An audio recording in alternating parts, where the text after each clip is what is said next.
Best time he's done is a 56.54, so I tell you what, he's got to try a bit harder.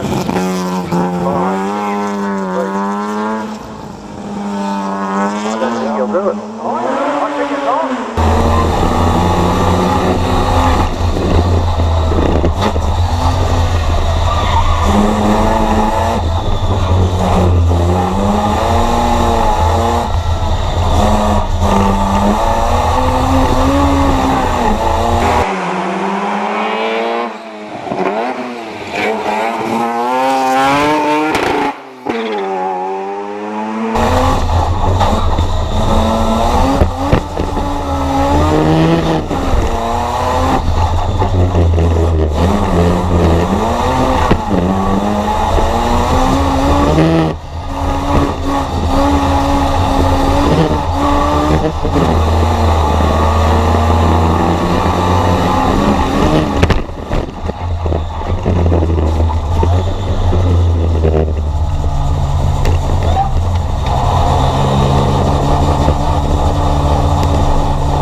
Car 150 on track at the moment.